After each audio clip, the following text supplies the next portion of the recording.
और चलिए अब आपको सीधा लिए चलते हैं गोरखपुर, जहां पर मुख्यमंत्री योगी आदित्यनाथ संबोधित कर रहे हैं।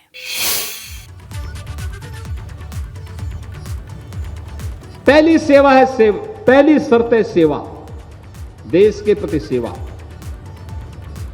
सब कुछ होगा, हमारा जाति, हमारी मात, हमारा मजहब, हमारा क्षेत्र, हमारा भाषा अलग अलग हो सकती है, लेकिन हम सबकी भाव और भंगिमा एक है कि मेरा भारत महान। मैं देश के प्रति पूरी श्रद्धा और सम्मान के भाव के साथ कार्य करूंगा। एक भारत श्रेष्ठ भारत के लिए पूरे समर्पित भाव के साथ कार्य करूंगा। अपने विरासत पर गौरव की अनुभूति करूंगा। विरासत को विकास के साथ जोड़ करके निरंतर प्रयास करूंगा और सेवा का यह भाव पूरे देश के अंदर हर भारतीय के मन में आना हर भारतवासी को एक नई दिशा देता है, एक नए भारत के बारे में। 14 के पहले का भारत, जो भारत दुनिया के अंदर सीना तान करके नहीं चलता था, जिस भारत के बारे में दुनिया की धारणा कुछ और थी, और 2014 के बाद का भारत, जो भारत दुनिया के अंदर सीना तान करके भी चलता है और दुनिया भी बड़े सम्मान की दृष्टि से उस भारत की ओर देखता है। दुनिया के संकट के साथी के रूप में जिस भारत को देखता है, वो नया भारत है, जिस भारत ने आज दुनिया के सामने अपनी एक नई पहचान बनाई है। वैश्विक मंच पर जिस भारत को आज सम्मान मिल रहा है।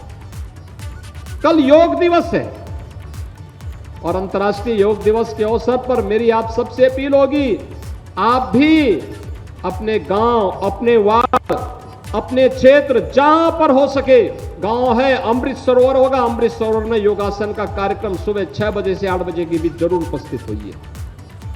आपका नगर क्षेत्र है तो नगर में अपने वार्ड के पास किसी पार्क में या कोई स्थान निर्धारित होगा, वहां पर, नहीं तो जो जो स्थान चिन्हित किए गए हैं उन चिन्हित स्थानों पर आप जाइए।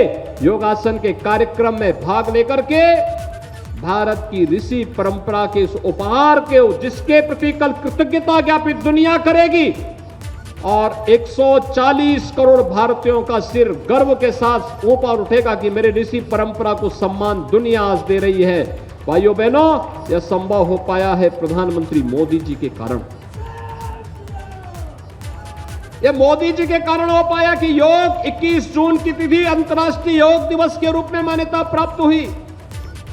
कुंभ को वैश्विक मान्यता मिली।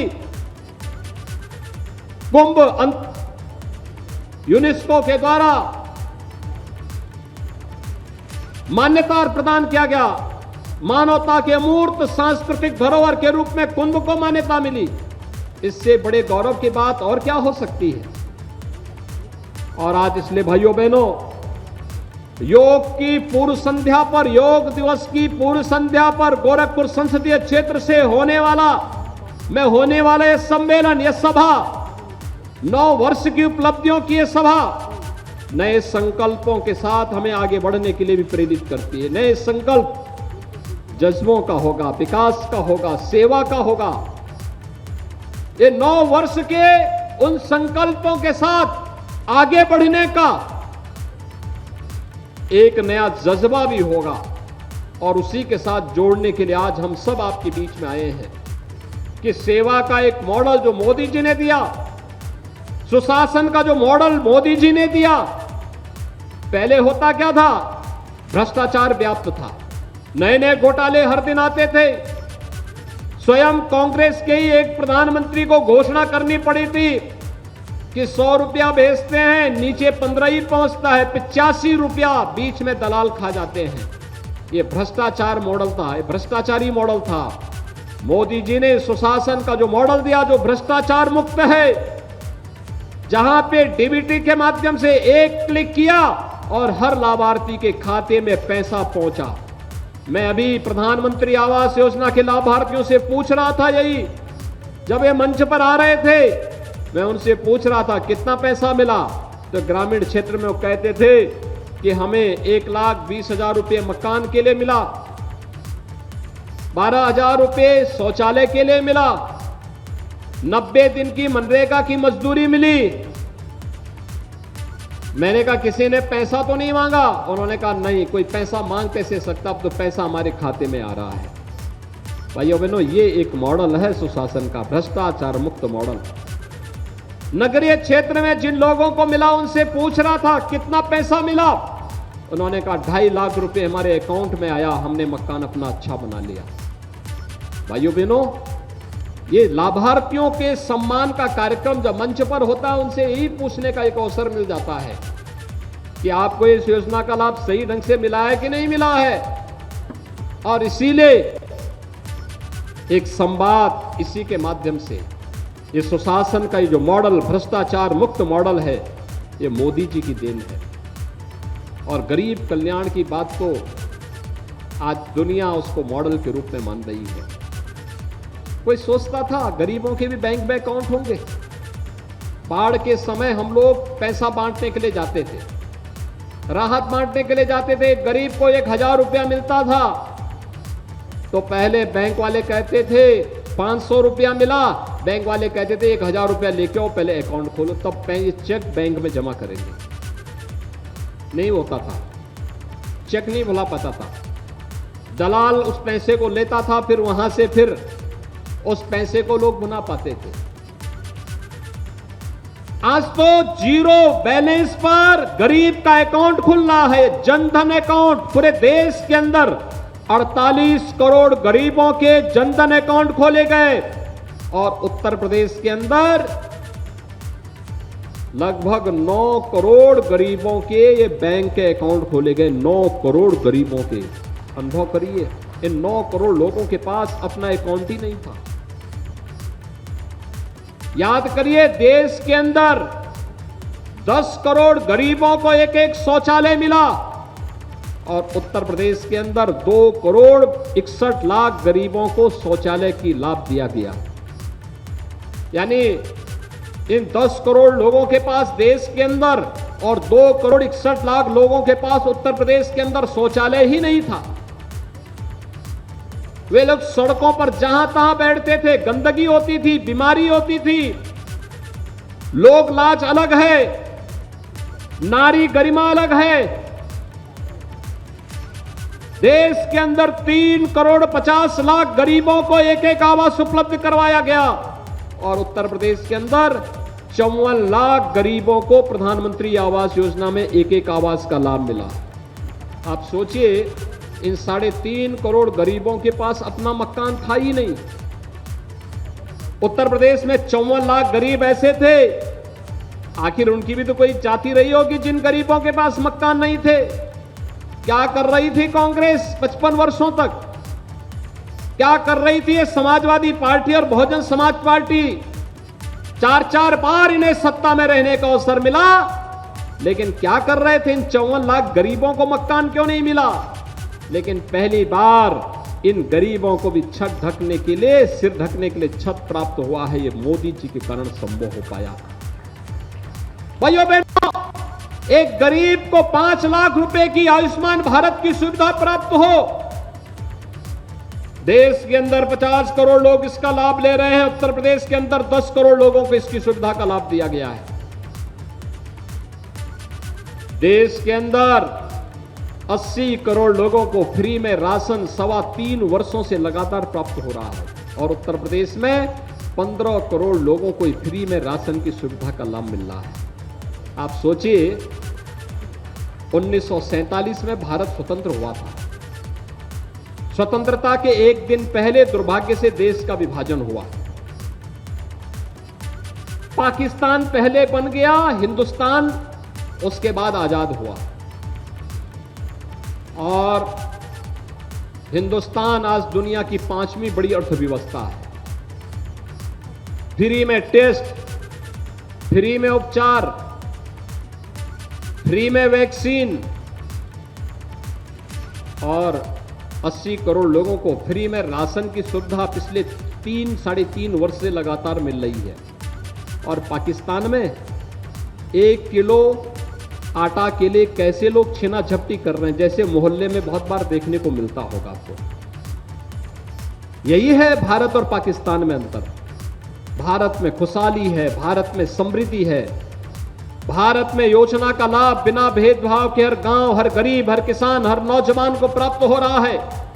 पाकिस्तान में 2 जून रोटी के लिए लोग तरस रहे हैं और इसलिए भाइयों बहनों, हमें अपने भारत पर गौरव की अनुभूति करनी चाहिए। प्रधानमंत्री मोदी जी के नेतृत्व में गौरव की अनुभूति करनी चाहिए। जब दुनिया पस्त थी तब भारत अंगड़ाई लेकर के मजबूती के साथ खड़ा होकर के दुनिया को नेतृत्व देने की स्थिति में है। और उन स्थितियों में ये 9 वर्ष का कार्यकाल एक नए भारत के निर्माण का कार्यकाल है। एक ऐसा भारत जो दुनिया को नेतृत्व देने की सामर्थ्य रखता है, अपने नागरिकों को समृद्धि के पथ पर अग्रसर करने की सामर्थ्य रखता है, एक नई दृष्टि उन्हें प्रदान करता है। और उस नए भारत के नए उत्तर प्रदेश में जब हम कार्य करते हैं तो हमें इस चीज का एहसास होता है कि वास्तव में बहुत कुछ बदलना चाहिए था, लेकिन पिछली सरकारों के पास फुर्सत नहीं थी, उन्होंने ध्यान ही नहीं दिया। आज हम लोग आगे बढ़ करके कार्य कर रहे हैं, एक नए सिरे से भारत का निर्माण कर रहे हैं, भारत को आगे बढ़ाने का कार्य कर रहे हैं और यह एक अद्भुत कार्य है हम सबके लिए। इन 9 वर्षों में भारत एक नई उड़ान लेकर के चला है। आप याद करिए, कोई सोचता था और गोरखपुर से ज्यादा कौन जान सकता है 6 वर्ष पहले क्या स्थिति थी गोरखपुर में? बदहाल स्थिति थी, बिजली आती थी, चिकित्सा सुविधा का अभाव था। बीआरडी मेडिकल कॉलेज में अगर पहिया होते तो सपा, बसपा या कांग्रेस के लोग इस मेडिकल कॉलेज को भी यहां से कहीं और ले गए होते। हमने कहीं की मेडिकल कॉलेज या कहीं के विश्वविद्यालय को नहीं छीना, हमने नया दिया और हर जगह दिया।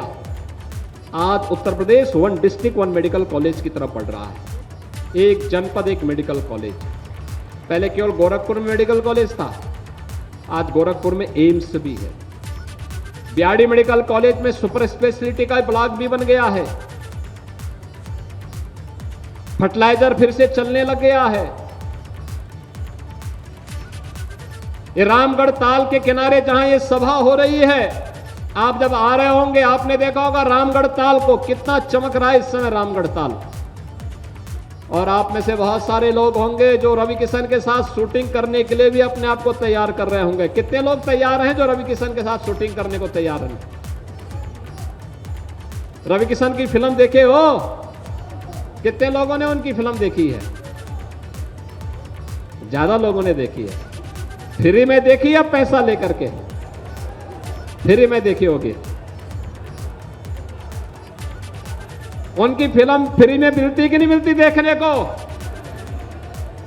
लेकिन जब वे शूटिंग करेंगे उस समय देखेंगे तो फ्री में शूटिंग देखने को मिलेगी। रामगढ़ ताल के किनारे वो ये महेंद्र पाल सिंह ये सब जब फिल्मों में एक्टिंग करेंगे ना तो आप सबको देखने को मिलेगा कि देखो मुंबई फेल हो गई है। और भाइयों बहनों, आज उस दिशा में हम लोग कार्य कर रहे हैं। देख लो ना, फतेह बहादुर सिंह एकदम 25 साल के लग रहे हैं। अनेक फिल्म एक्टर को क्या ला दिए कि हर व्यक्ति अब सोचने लग गया कि मैं भी रवि किशन जैसा ही दिखूंगा। और सचमुच देख रहे होंगे ना, महेंद्र पाल को ही मैं यही कह रहा था कि काहे 80 साल का लग रहे, तुम भी 20 साल का लगो। भाइयों बहनों, कितना विकास हुआ है। देखो 4 लेन की कनेक्टिविटी गोरखपुर की होती कोई कल्पना करता था पहले? सोनौली की तरफ आप जाइए, कुशीनगर की तरफ जाइए, वाराणसी की तरफ जाइए, लखनऊ की तरफ, दोनों एकदम अयोध्या होते हुए एक Gorakhpur link express, Purvanchal express way से भी 4 लेन की कनेक्टिविटी गोरखपुर को। उद्योग लग रहे हैं, रोजगार का सृजन हो रहा है, विकास नए सिरे से आगे बढ़ रहा है। आज यहां पर हमने उद्घाटन किया ना, हेल्थ एटीएम भी यहां उद्घाटित हुए हैं। हेल्थ एटीएम, ये हेल्थ एटीएम में एक साथ 60 प्रकार की जांचें हो जाएंगी और 17 प्रकार की जांचें तो ऐसी होंगी जिन जांचों में ब्लड की आवश्यकता नहीं, आप बैठे उसी से सारी जांच हो जाएगी।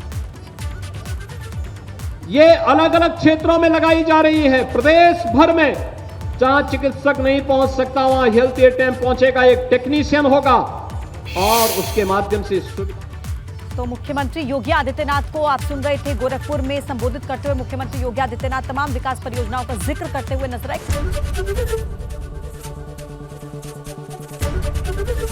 एबीपी गंगा, खबर आपकी, जुबान आपकी।